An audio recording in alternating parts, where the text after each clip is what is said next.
Welcome to the How to Be Awesome at Your Job podcast, the show where brilliant professionals share how to sharpen the universal skills required to flourish at work. Enjoy more career fun, wins, meaning, and money with your host, Pete Makaitis. Hello, and thanks for joining us here for episode 481. I think this is a fun one because our guest, Drew, is talking all about fun and bringing more humor into work, how it's done well, not so well, and the real impact that makes. So you'll learn 1, the power of humor on your work-life productivity. 2, how to craft good work humor that considers medium, audience, and purpose. And 3 specific situations when not to use humor at work. So if you want to check out the show notes or the transcript or the links to items we've referenced, it's at awesomeatyourjob.com/F481. Now, here's Drew's story. Andrew Tarvin is the world's first humor engineer, teaching people how to get better results while having more fun.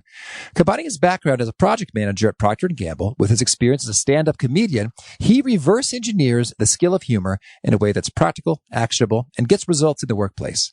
Through his company, Humor That Works, Drew has worked with more than 35,000 people at over 250 organizations, including Microsoft, the FBI, and the International Association of Canine Professionals. He's a best-selling author, has been featured in the Wall Street Journal, Forbes, and Fast Company, and his TEDx talk has been viewed more than 4 million times. He loves the color orange, is obsessed with chocolate, and can solve a Rubik's Cube, although it will take him 7 full minutes. So thanks to Drew for hanging out, and thanks to our sponsors. Check them out. One sponsor to check out is Harvard Business Review. This brilliant magazine, published at hbr.org, is the leading destination for smart management thinking. Fun fact, HBR has been mentioned in 108 episodes of the show. That's because HBR has great stuff that comes up often. They've got explainer videos, podcasts, real-world case studies, and much more.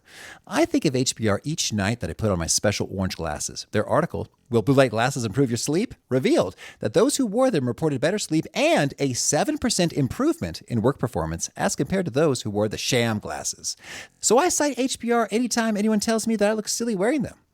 Now, much of HBR's content is available for free when you sign up at their site. Subscriptions that get you unlimited content cost $10 a month.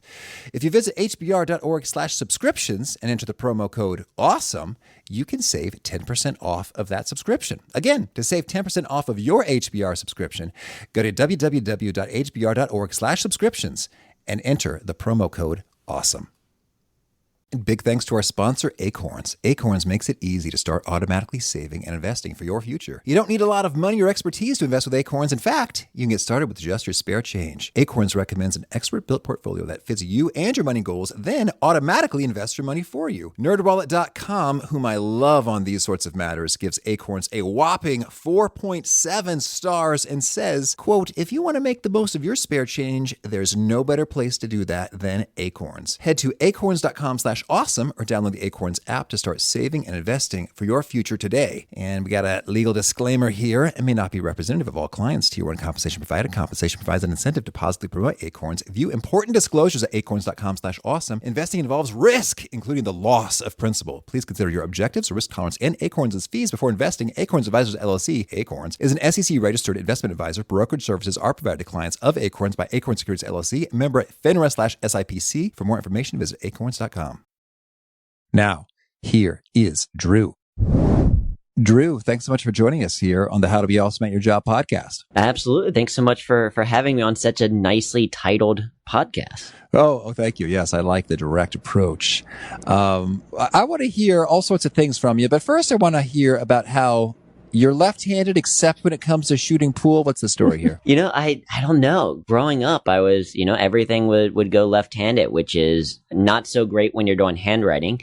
And then, I tried shooting pool and I could not shoot left-handed. It was just weird and awkward. So then I switched to the right side and it worked, which is bizarre. So everything else, I write left-handed, I throw a baseball left-handed, I cut paper with left-handed scissors and all that, but shooting pool, it's on the right side. And so I don't know what that says about me. I don't know what that means for coordination, but that's just a fun fact. Yeah, and I wonder about like darts or bowling. Darts is still, you think of like the pool hall games. It's mostly, darts is still left-handed. I try to act like I'm ambidextrous, that I can use right-handed. And in fact, my handwriting is almost as good with my right hand as it is with my left hand. But that's just because my left-handed writing is so terrible that whatever the right hand does isn't that bad in comparison. Handwriting was, I believe, my worst subject in my entire academic career.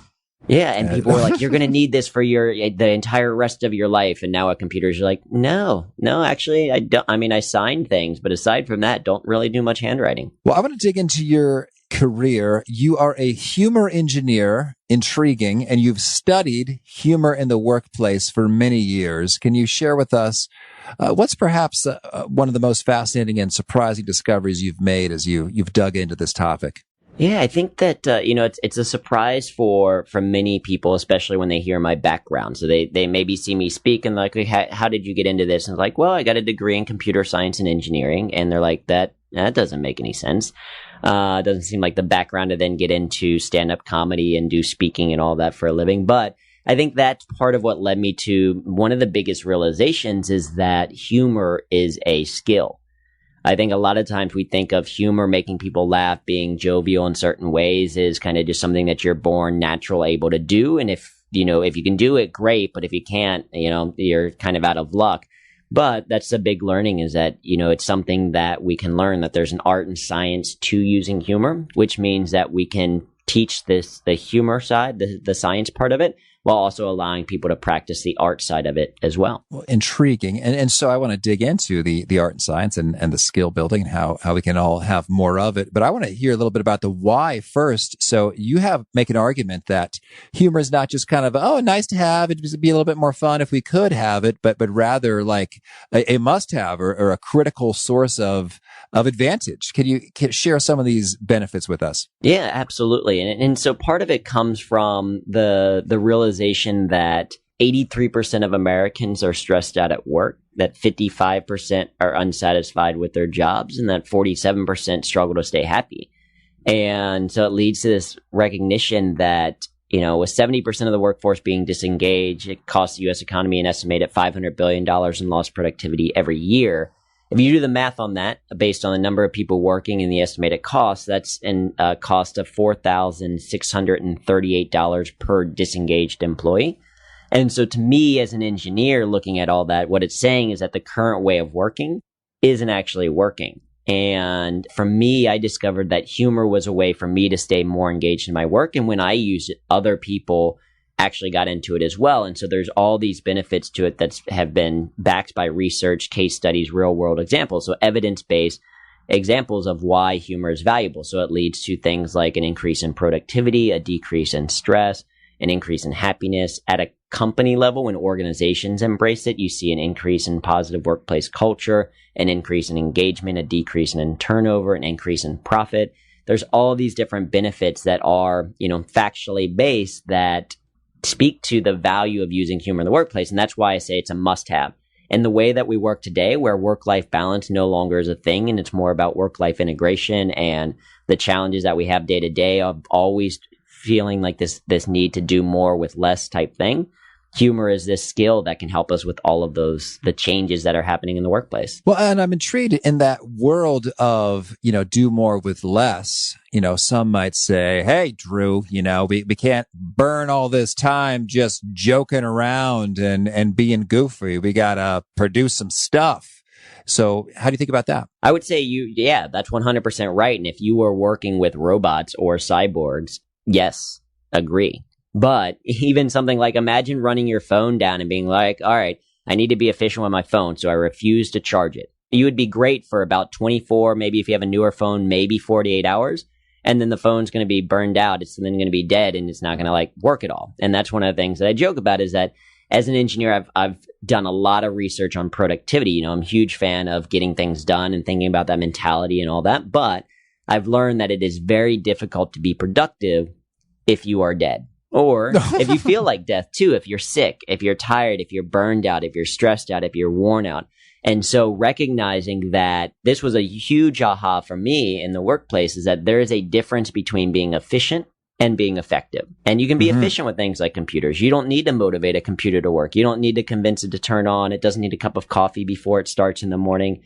right? But you can't be efficient with humans because they have emotions and feelings, and because they have to eat and sleep, and, because they get sick and tired. And so instead of being efficient, we have to be effective, and recognizing that humor is a way that we can be more effective. So you're absolutely right. Maybe it's not the most efficient thing in the moment, but it is long-term more effective. And when you think about it, what's efficient longer term? You explaining something once where people actually kind of gather it, they remember it a little bit more, they understand it, or you having to explain it, 8 times down the road because you're trying to do it as efficiently as possible. And I'd heard it, and maybe you can unpack this for me, Mr. Humor Engineer, that when we have recently laughed, our brain state, the neurochemical, biochemical situation is that you are more receptive to receive and hear and absorb information. Can you unpack that a bit? Yeah, absolutely. There's a lot of both physiological and psychological benefits of using humor. And part of that receptivity is, you can kind of explain it more simply with a dumb question. And the dumb question is, would you rather do something that is fun or not fun? It's a dumb question, right? But you're going to pick fun pretty much all the time. So that means if you were to make your content a little bit more fun, do you think people would be a little bit more open to wanting to hear it? And I see this all the time as a speaker. So I speak to a lot of maybe sometimes dry or more conservative organizations, so engineering groups and accounting firms and things like that. And so they're used to a certain type of speaker. And so I might go up towards the end of the day. A lot of times I'm a closing keynote speaker. They've had a lot of content, a lot of great content, but it's been on the drier side. So when I first go up, you'll see a lot of people kind of on their phones or looking through the notebook or whatever. And then I say a line and it makes a couple of people laugh, and you'll see people look up from their phones and be like, wait, I want to laugh. Why did that guy laugh? I'm going to listen to this guy to see why he made people laugh. Oh, okay. And then, as a great speaker named Tammy Evans says, once you get people laughing, you get them listening. And once you get them listening, you get them learning. You get them, taking action. You get whatever it is because you're making that process a little bit more fun. And yeah, there's some science to some of this stuff too, in terms of showing that getting people to laugh makes them less defensive. You've kind of lowered the defenses, or they're a little bit more likely to see things from a different angle. Because part of humor is also changing perspective. So if you get people to look at things a different way. So for example, maybe a silly example is, I don't like mint chocolate. Are you a mint chocolate fan? Yes, I do very much like it. Yeah, you've mint chocolate? Okay. See, I've never been eating chocolate and been like, what would go great with this? Toothpaste. No. Right? And so that's not necessarily going to convince you to be like, oh, I don't like mint chocolate anymore. But it's expressing that rather than me just saying, oh, I don't like mint chocolate and it's dumb, right? It's just giving you a slightly different angle that you now laugh about. And you're like, all right, well, I can at least kind of see that perspective, right? So it's lowering your defenses because humor started it. And that's kind of, one of the many benefits to using humor in the workplace is that, one, it gets people listening because they want to laugh. And then two, once they're listening, it helps them understand something a little bit more and maybe changes their perspective around it. Well, now, Drew, I have to ask, what's that line? Not that it's the end all be all and applicable to all circumstances, but we want to hear it. I think one of my favorite humor moves I saw to start a speech was the speaker was being introduced and they were sharing all of, the great accolades, like featured in the Wall Street Journal and all these things. And he just said, "Oh my, that's impressive." Yeah. I thought that was awesome because anytime you're being introduced, you could pull that shtick a little bit, because they know you wrote the bio and it's exactly being read about you, and for you to pretend that you're surprised and like, it made me chuckle. So what was your line? So I have in my bio, in my introduction, one of the ones that I like, and it's maybe not necessarily super hilarious, but I like, I give my client list as, Microsoft, the FBI, the International Association of Canine Professionals, kind of my comic triple, which because, it's one of the most interesting groups that I've ever presented for. And of course, kind of my joke about it is that, and it's kind of, I had that split second when I first got the email, I was like, is this an association for dogs who have jobs? It's like, oh no, it's an association for people who are dog trainers. And that's one of the things that I love about speaking is that I get to work with all of these different groups that, oh yeah, of course, canine professionals, one, have a title like canine professionals, and two, they have a conference where they get together and get to know each other a little bit better. And so, yeah, anytime you can kind of incorporate those types of things, it helps. The other thing that I've started doing is in the bottom of my bio, I include that, I love the color orange, just as kind of a random aside. And I love chocolate because what I found out is when I was speaking in Europe for the first time, I shared, and, is obsessed with chocolate. I started getting chocolate as my speaker gift because sometimes people are like, oh, not that I'm expecting a speaker gift, but if people are going to be like, hey, here's a bottle of wine or here's, X, Y, or Z, I love chocolate. So I'd rather inform them to say, hey, here's something that you can get me that if you present me with a box of chocolates, I'm going to be delighted by.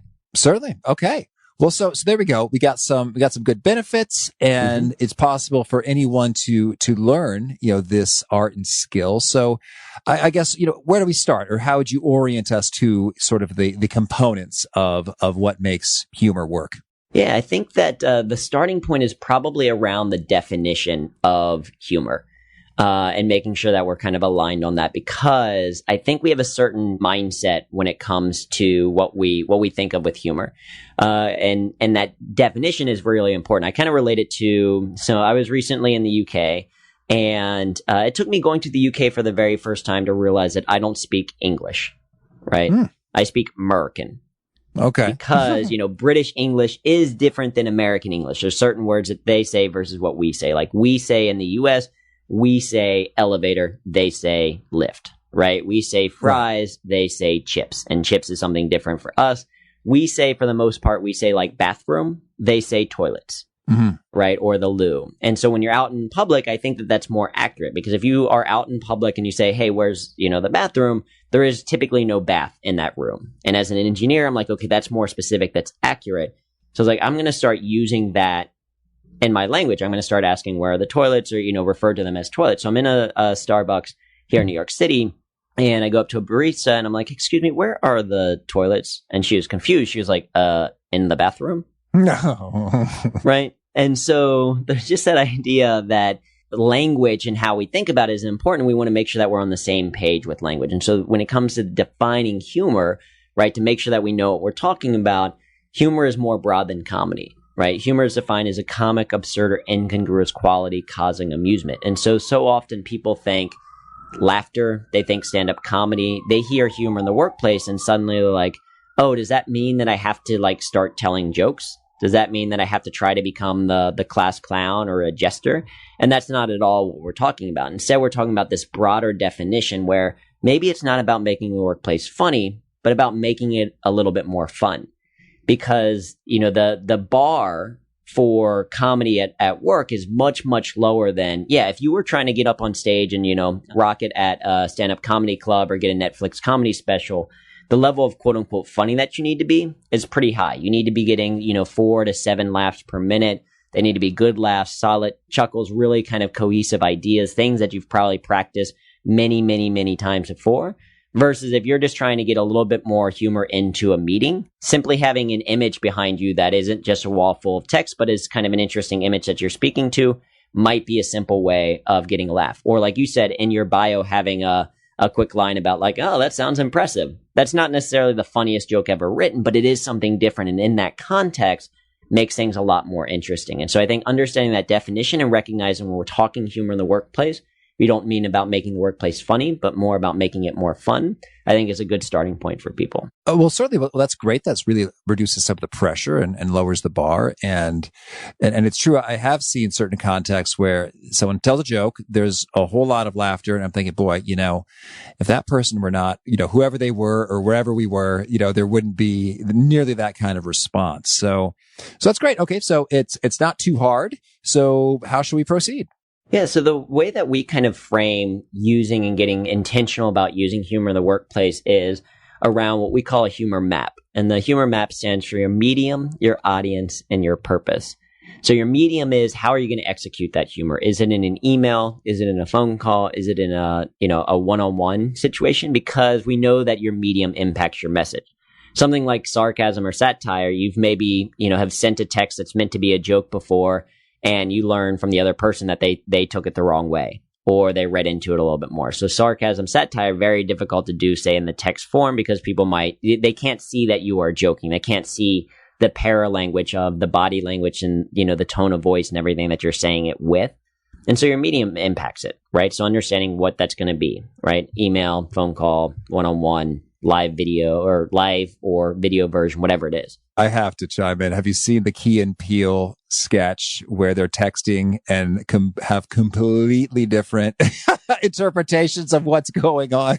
Exactly. Yeah. And that's a great, and Key and Peele one, fantastic, a great place to kind of share things. And also, I mean, they're sometimes a little bit not safe for work with language, but the other thing about understanding, kind of what we can talk about this with the map, is recognizing that humor in the workplace, you don't always have to be the creator of humor, but instead you can be the shepherd of humor, right? You can share funny things out. So if you wanted to make that point about the importance of medium, you could then share the Key and Peele sketch, right? Share a link to it on YouTube or Comedy Central or wherever it resides, and then be like, all right, this is just kind of a funny reminder that how someone says something in text might be taken a different way. And there, you didn't create the humor, but you're now leveraging it in this way to still get a specific kind of result. Mm-hmm. I forgot about that sketch. That's a great sketch. And really demonstrates that idea. Okay, cool. So we think about the medium and note that some things work well or not so well for them, such as do we have the facial expression, the gestures, the tone of voice, or do we not?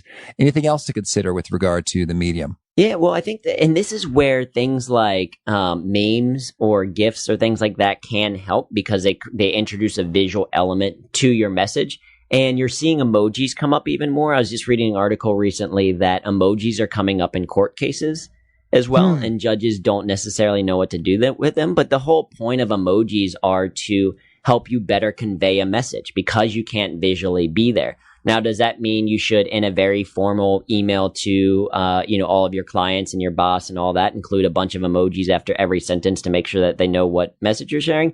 No. But in a more conversational kind of text, you might, if you are making a joke, you might put a smiley face at the end of it, or you might put, kind of the wry, kind of dry, winky face or something, so emojis can be, part of the communication.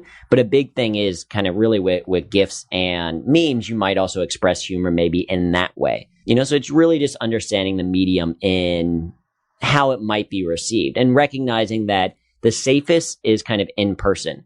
Because if someone does take something the wrong way, you can kind of react to that more in the moment. You can react to it. And in text, it might be a little bit easier just to link to things, to reference other things, as opposed to if you're not a great joke writer, then maybe you're not going to write your own jokes. But again, you can as so-and-so said, boom, quote someone else. That's good. Okay. So we got the medium, and how about the audience?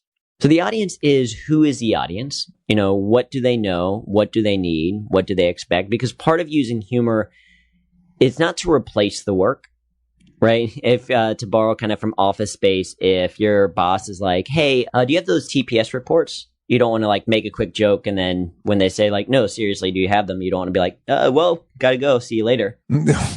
See, it doesn't replace the work. You still have to actually do the work. And so you still have to deliver on what the person needs, but you might do it in a way that they don't quite expect, right? That's bringing some of the humor, some of the fun element to it. So that's what you need to understand about your audience is, okay, what does this person need? And then how can I do it in a way that deliver against it where they're maybe not quite expecting it? Oh, they know they need this information. They're going to hear a presentation about it. They know they're going to see some slides. Oh, but if I make those slides a little bit more interesting, now they're going to be leaning forward a little bit more because okay, how does this picture of a dog relate to what I'm going to talk about? Mm-hmm. And then you can connect how that interesting picture of a dog leads to what you're talking about. Yes. And can you provide some more examples here? Another example, say you want to build rapport with someone and, they need to get to know you a little bit more, right? So they ask you a question. Think of maybe stereotypical networking questions of what do you do? So you could answer a question like, what do you do with, for me, I could say, oh, I'm a speaker or I'm a trainer. But what I most identify with is I'm a humor engineer. So I used to be a computer science engineer. I used to solve problems in the workplace using things like technology and computer. Now I solve problems in the workplace using humor. So in that way, I feel like I'm a humor engineer. And so when people ask, what do you do? I say, oh, I'm a humor engineer. That's delivering kind of what they need in a way that they don't expect. And it usually leads to more questions because it's a made up term. They're like, okay, what does that mean? And that allows me to say, oh, well, I do a lot of speaking and training on the value of using humor to get better results. And so it's just something that stands out a little bit more, something that is a little bit more interesting. And then I might go into a story, right? So stories, when people ask us questions like that, story or facts told in story form are 20 times more likely to be remembered than facts told in bullet point form. And so if you're at a networking event, if you want to stand out rather than just being like, oh yeah, I'm a speaker, I train on this, giving a little bit more background, one, helps people remember things, but two, it also builds connections. So I say, I've always been an engineer. I've always been obsessed with efficiency ever since I can remember, really since before I can remember, because I was born 3 weeks early. So apparently even in the womb, I was like, I don't need a full 9 months. I'm ready to go right now. So then I went to The Ohio State University, got a degree in computer science and engineering. And after I graduated, I started working at Procter & Gamble. And that's where I realized there was this difference between being efficient and effective. And now in that conversation, I've now answered the question of, I'm getting to the point of, okay, how did I get to humor engineering? And in that story, one, it's a little bit more interesting than just kind of sharing humor engineer or even just sharing speaker trainer. But it also gives people a connecting point. If you're meeting someone for the first time, you're trying to find ways to build rapport with that person. And in that story, I've now told them, oh, I'm an engineer. If they're an engineer as well, they're like, oh, okay, I'm mechanical or I'm civil engineering. Now we have a connection over engineering. Or I say I went to The Ohio State University. They might be like, oh, I grew up in Ohio as well. What do you think of like Cincinnati versus Cleveland or Grater's ice cream versus Jenny's ice creams? Or if they're not from there, they might be like, why do you guys say The Ohio State University? And the answer, I don't know. I just know that if we don't say The Ohio State, then we get our degree taken away, I think. Right. Or if it's like, oh, I worked at P&G. Oh, I used to know someone that worked at P&G. There's all these small things that they can now connect to that build rapport that they're getting from me that they wouldn't get if I just said, oh, I'm a speaker trainer. Okay, gotcha. So, and then did we hit the purpose part here? Yeah. So then the last piece, well, the other thing that I would say about the audience piece is that your relationship to that person matters as well. Because a joke that you would say with someone that you've known for 10 years is very different than something that you might say with someone that you've met for the very first time. And so understanding what is your relationship with this person and recognizing that when you're first meeting someone, or if you're doing it in front of a large group of people, if you're using humor in front of a large group of people, you're probably going to be a little bit more broad, a little bit more safer kind of with your humor versus someone that you know very, very well, where it's like, oh, okay, this person likes this type of humor. I know that I can say this and I know that they know that I'm joking, that, we have that rapport, we have that relationship kind of built up. So that relationship piece of the audience is really important as well. Gotcha. And then the last piece, is the purpose. And this is the most important one. And this is why do you want to use humor? Because humor for the sake of humor is fine, I guess. But as an engineer, what I love about it is that we can use it for specific results. And so we kind of frame this around, it's my general belief that there are 5 skills at work, right? No matter who you are, what you do, it kind of comes down to 5 things. And any thoughts on, from your perspective, what do you think is included in kind of, if you have a job, what types of things are you doing? Oh, thinking, communicating, creating stuff. Yeah, absolutely. Right. So you have to be able to think, right? You're creating strategic plans. You're being critical. You're also being creative kind of in that thinking mode. Like you said, communicating, you are articulate the intelligence that you have. You're sharing the ideas that are in your head, actually creating stuff, right? So in a way, I would call that kind of execution, right? You're actually completing tasks. You're getting things done. For sure. Any others come to mind? Well, I'm thinking about how you do it, with regard to just your own self-management and care and energy and attentiveness and. Yeah, right. Yeah. Kind of a component, a little bit of that, the thinking side of things of actually creating the plan of, okay, what do I actually need to work on? How do I prioritize these things? And how do I actually get it done? What's my motivation for it? And then I would add also, like, you have to be able to connect with people, right? You have to understand emotional intelligence. We recognize that emotional intelligence is one of the strongest predictors of career success. People who, I think it's something that like 90% of top performers have high EQ, high emotional intelligence, where less than 20% of low performers do. So it is one of those skills that does tend to stand out because we work with humans. So we have to be able to connect with them on a human level and understand how they work. And then you also have to be able to lead. You have to be able to influence people to some type of goal to kind of move them. And every job is what we would say is those 5 things of executing, actually completing tasks, thinking, right? Strategically, creating a plan, critically and creatively, communicating, connecting, and leading. And so every job kind of comes to some percentage of those 5 things. And so what we say is using humor in the workplace isn't going to change those 5, right? They're all still going to exist. It's simply how you do those 5, kind of what you're talking about, the motivation and things like that. So humor can be a how across those 5. And so the purpose piece is maybe you want to use humor as a way to increase your execution, right? To execute faster. So you might use humor as a way to increase your efficiency. And so one way to do that, one strategy is to play work, is to find ways to add gamification in your work so that it's more enjoyable. Back to that question of would you rather do something that is fun or not fun?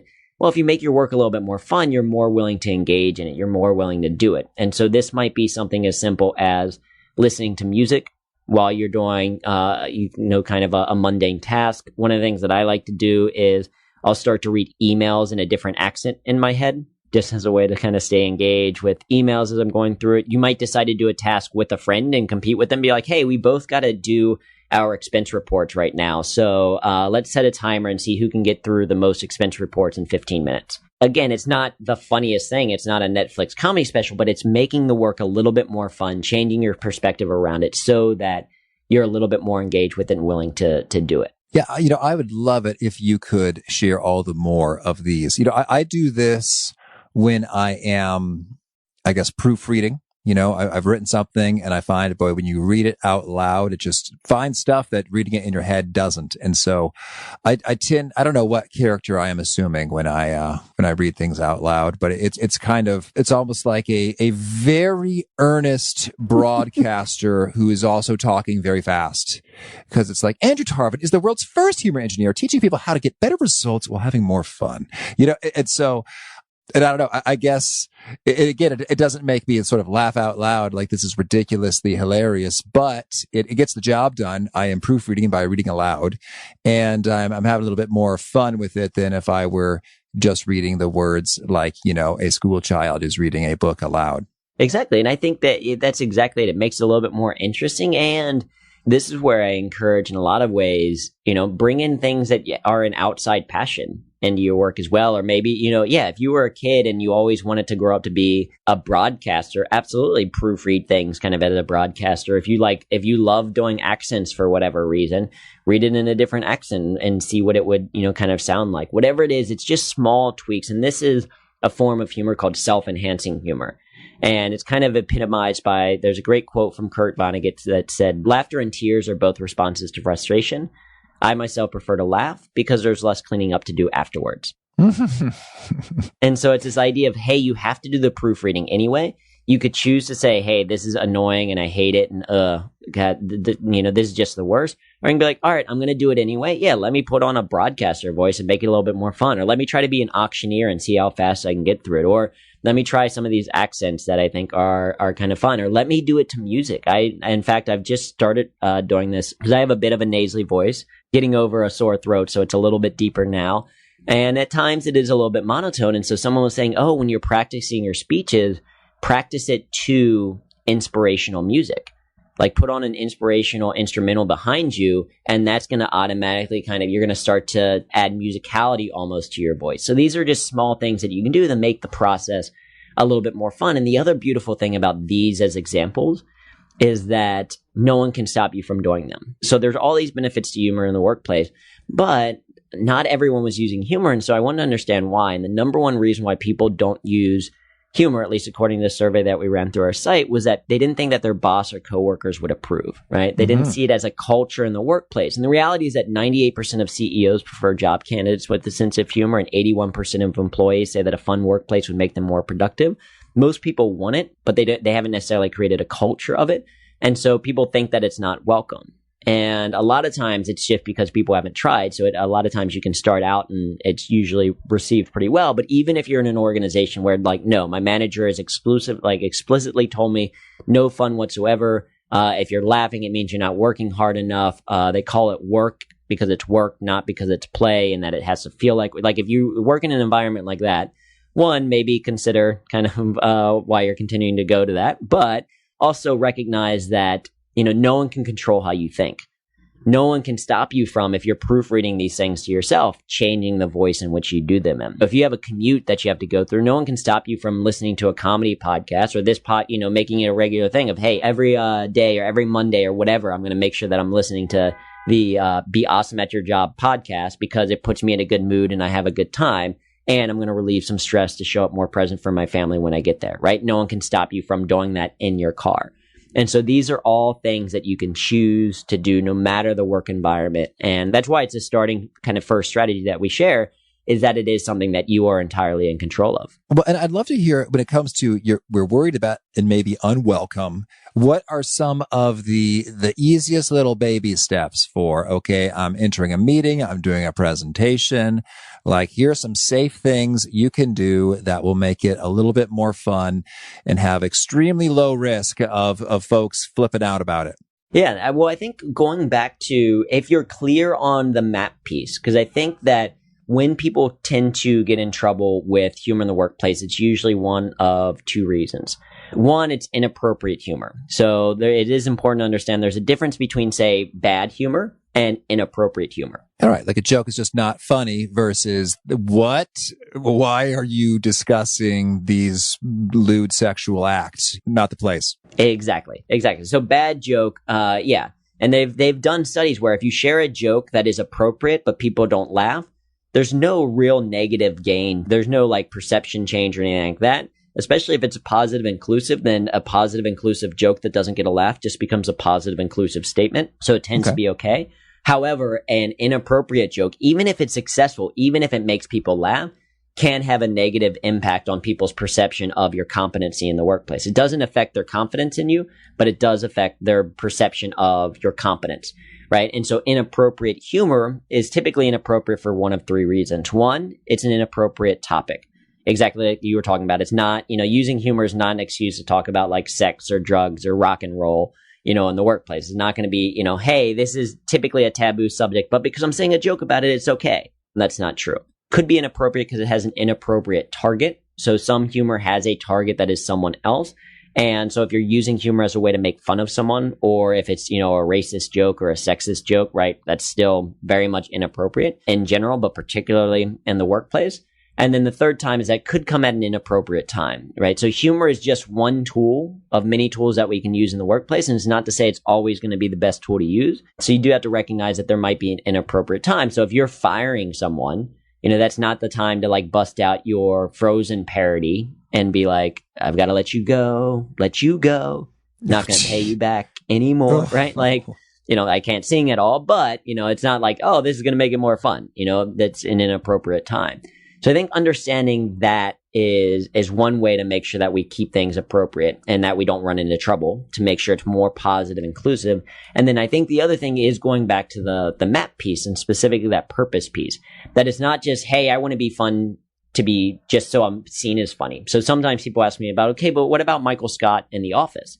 He was always trying to have fun. And the problem is that Michael Scott, this fictional character, his primary motivation of humor seemed to be validation, right? He just wanted to be liked by everyone, and he wanted everyone to see him as a funny person. And that's not a great starting reason for using humor. You want to be more specific about it. Like, okay, I want to use humor in this meeting to keep people engaged in the content and help them understand it better. That's going to change the type of humor you use over, I want people to see me as really funny. Yeah, and so, that's good. So some simple ways around to do that is, I am a big believer in, if you're doing presentations, rather than having a wall full of text, do include more images, because the images themselves can be part of the punchline, and you don't have to be the one that created the humor. If you go to like Flickr.com and do a Creative Commons search for, hey, if you're talking about a new initiative in the workplace around stress management, go in and do some searching for, stress. Or if you recognize, oh yeah, and smiling is something that can kind of help in the workplace,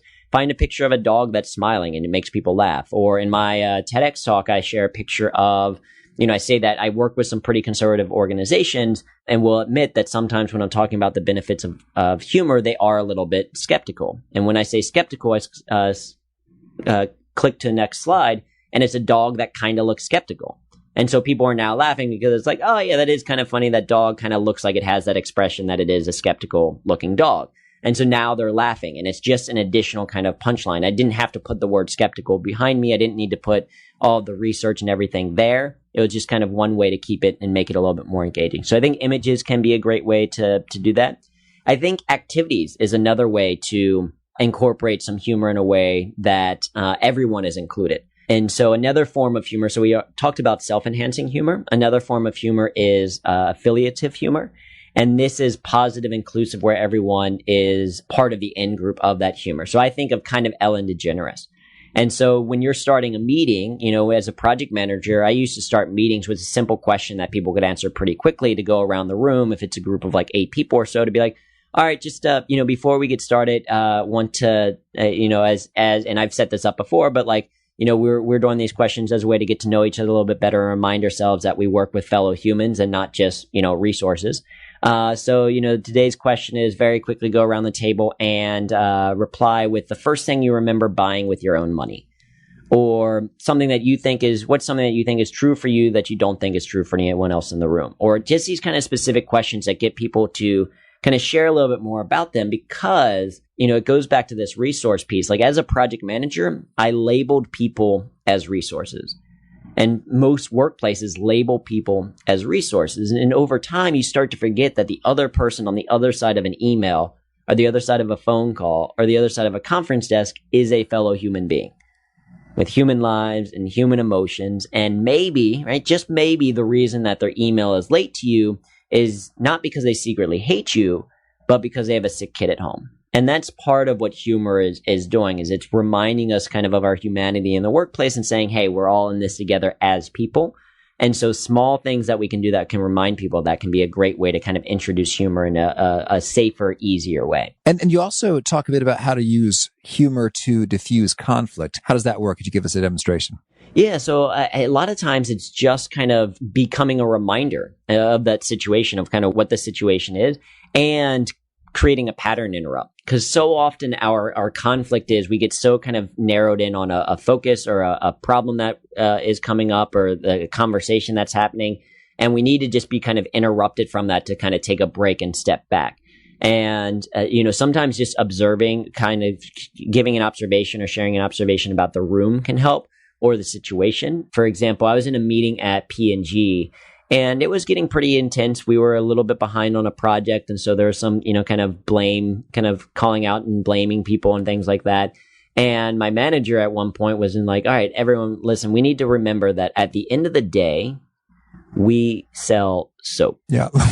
And, that wasn't to discount P&G's mission. It wasn't to say what we were working on wasn't important in the grand scheme of things, but it was to remind us, hey, we're in this very intense argument about selling soap. This isn't World War II. This isn't the Civil War. We can take a step back. We can take a breath.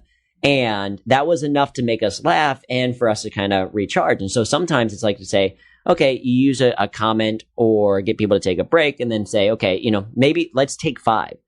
Let's take 5 minutes. Let's relieve some stress. Let's use some humor, whether it's watch a comedy video or do a quick activity, or everyone just go for a walk and then come back. You need that kind of space between the stimulus and the action that you create, and humor can help you create that space. Well, Drew, tell me anything else you want to make sure to mention before we talk about some of your favorite things.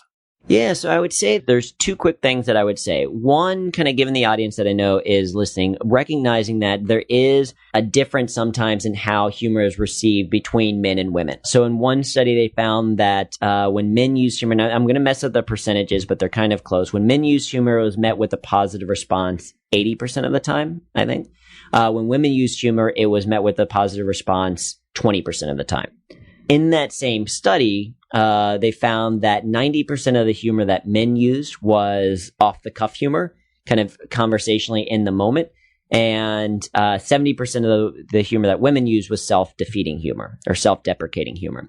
And so that brings me to a third style of humor. So we have affiliative humor, we have self-enhancing humor. There is a self-defeating humor, and self-defeating humor is where you kind of poke fun at yourself. It's a negative form of humor that you poke fun at yourself, which can be great in a high-status position, but it's not great, one, if you're low status position. And so there's obviously some challenges, certainly with women in the workplace, in terms of how status is sometimes perceived. That's something that we as a society need to work on, but it's something that people should be conscious of. And 2, self-defeating humor works when it is used sparingly. Like if you constantly always use it, so the women that were using self-defeating humor 70% of the time, the problem is that people stop laughing at it because they're like, does this person have kind of self-esteem issues? Are they is this a pity party? I don't think that I should laugh. And so recognizing just the style of humor that you're using and who you are, how it's perceived, it is an important thing to keep in mind. So that's just one thing that I wanted to say. So stick to typically more affiliative and self-enhancing humor is going to be a little bit more helpful for you. And then the last thing that I'll say before I get to the 5 questions is if people are feeling a little bit overwhelmed, if like this seems like a lot, it seems like, there's a lot to go into. The last strategy, so we have 10 humor strategies that we talk about in the book. The last bonus strategy is to simply practice or strive for 1 smile per hour. Just try to think about one thing that you can do each hour of the day that brings a smile to your face or the face of someone else. And that gets you a starting point, right? Just think about, okay, I'm going into this meeting. How can I elicit 1 smile in it? Or I'm getting ready to have my commute home. What's one thing that I can do to make myself smile? And that starts to help you to develop your humor habit. Then you can get into some of the more complex detail stuff that we talk about a little bit later or that we talked about today.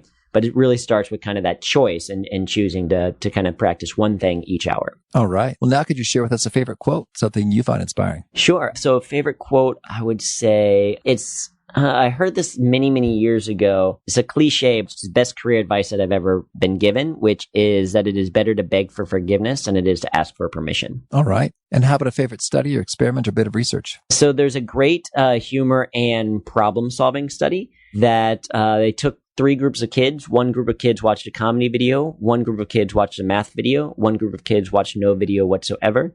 They then had to do a pretty known problem called the candlestick problem. And the kids who watched a comedy video were nearly 4 times more likely to solve the problem than kids who watched the math video or no video at all. So it just kind of showed that one, comedy as a way to warm up the brain helps you see different solutions and different ideas. And it introduced me to the candlestick problem, which I think is kind of a fun problem. And how about a favorite book? My favorite book of all time is A Complete Anthology of Calvin and Hobbes by Bill Watterson. All right. And how about a favorite tool, something that helps you be awesome at your job? Evernote. One of the big things for being a humorist is to keep a humor notebook. Anytime you're going throughout the world and something kind of piques your curiosity, write that down in a notebook somewhere. And I personally use Evernote so that it's always on me, whether I'm on my computer or on my phone. And a favorite habit? Favorite habit? I would say if I can complete it in 5 minutes, actually do the task rather than putting it on the to-do list or waiting to save it to do it later. And is there a particular nugget you share that really seems to connect and resonate and they quote it back to you often? The 1 smile per hour, I think is sometimes popular. And I think the idea that, again, that humor isn't about making the workplace funny. It's about making the workplace more fun. And if folks want to learn more or get in touch, where would you point them?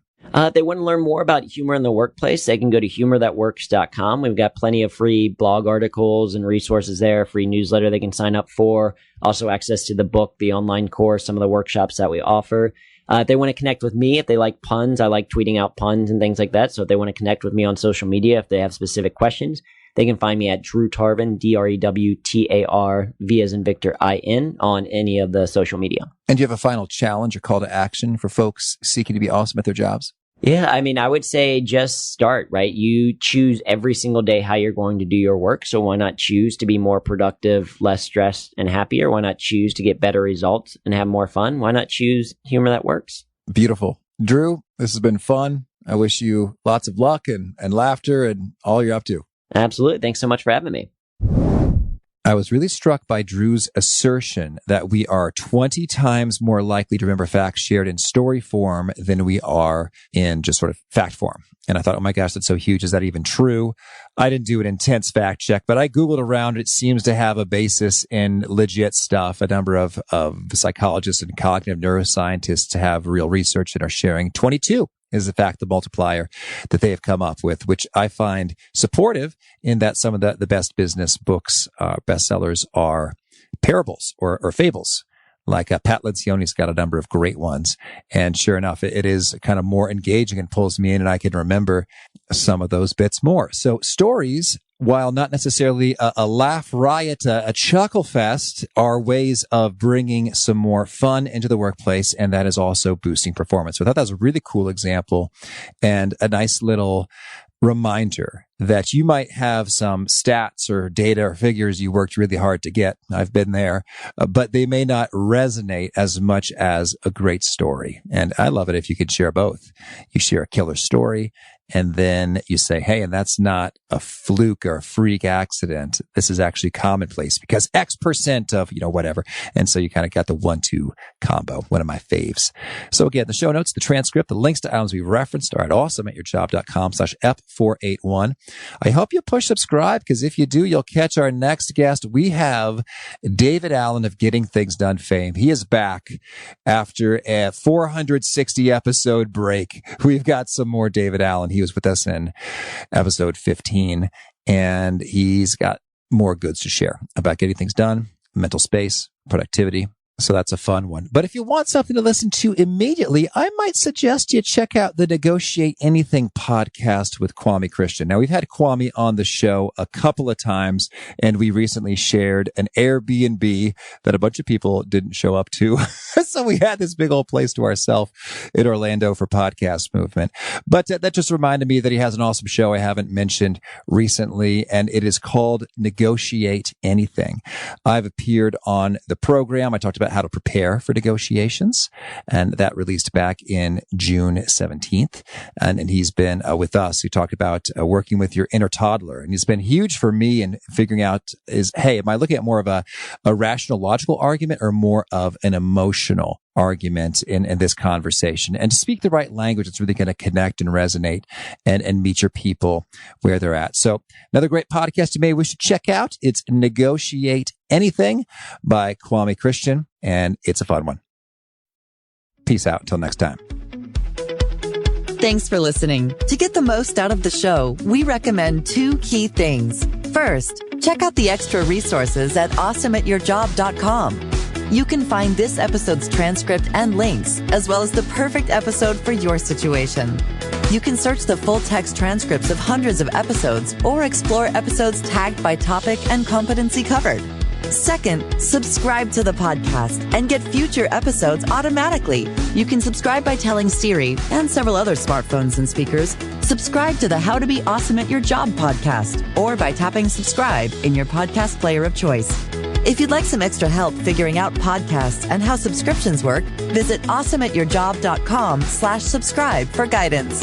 Hope to catch you on the next episode of How to Be Awesome at Your Job.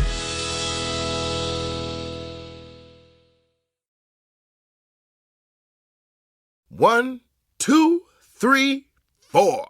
Those are numbers. But you already knew that. If you want to know what number you're going to pay each month for your car, use Kelly Blue Book My Wallet on Auto Trader. They're really good at numbers. Auto Trader.